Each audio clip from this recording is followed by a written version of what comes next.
చూసుకోండి. అలాగేనండి. చెప్తానండి బాబు. అడుగు అమ్మ చదివాళ్ళ. ఈయన గారు రామచంద్రరావు పోయిన ఏడాది తన పెద్ద కూతురు వివాహం నిమిత్తం తన పొలం తాలూకు పత్రాలన్నీ మన దగ్గర పెట్టి 25,000 పట్టుకెళ్ళాడు. నమస్కారం అమ్మా. ఇప్పుడు రెండో కూతురు పెళ్లిట ఇంకో 25,000 కావాలంటున్నాడు. ఆయన గారు నాగరాజారావు కొడుక్కి ఉద్యోగం వచ్చింది. అయితే ₹1,00,000 లంచం కట్టాలి. ఇంటి పత్రాలన్నీ తెచ్చాడు. ఎంత లేదన్నా ఆ ఇల్లు 5-6 లక్షలు చేస్తుంది. అమ్మగారు మౌనం వహించారంటే అంగీకరించినట్టేనయ్యా. పత్రాలు లేవు. ఇతను పాతవాడే దశరథరామయ్య కాంట్రాక్టర్. మన క్రమం తప్పకుండా వడ్డీ చెల్లిస్తున్నాడు. నమస్కారం అండి. ఈసారి బిల్లు రావడానికి ఆలస్యం అవుతుందట. కూలీలకి సెటిల్ చేయాలట. ఓ 50,000 కావాలంటున్నాడు. ఇతను ఆస్తి తాలూకు పత్రాలన్నీ మన దగ్గరే ఉన్నాయి. పొద్దున్నే లేచి నక్కంత కూర్చున్నట్టున్నావయ్యా. నీది సంకటం అయిపోయినట్టే. మిగతా వాళ్ళందరూ చిన్న చిన్న వాళ్ళేనమ్మా. అవసరాలు పెద్ద పెద్దవే అయినా వాళ్ళకి కావాల్సింది 1,000-2,000 లోపే. ప్రోనోట్లన్నీ రాసి అడిగి ఏమా ఈ నెలలోనే 2-3 సార్లు వచ్చావు. నగా నట్రా అన్ని పెట్టేశావు. మళ్ళీ ఏమిటి ఇప్పుడు ఏడుస్తూ?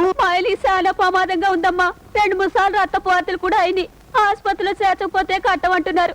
నా దగ్గర తాకట్టడానికి ఏమీ లేవమ్మా.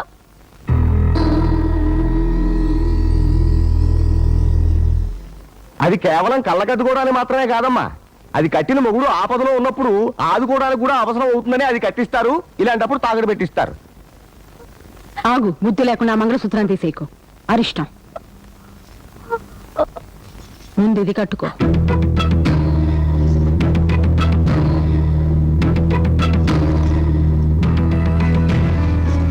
అమ్మా మరి మిగతా వాళ్ళు? మన పద్ధతులు తెలుసుగా. ఉండమ్మా, డబ్బులు ఇస్తాను. ఎరా నీకు సంతకం చేయడం రాదుగా? రాధయ్య గారు, ఆంధ్రదేశంలో ఎన్ని అక్షరజ్యోతి కార్యక్రమాలు జరిగినా ఈ 1000 ముద్రల జాతర మాత్రం తగ్గలేదు. ఇందులో సిరా ఎండిపోయింది. అవేది లేవు.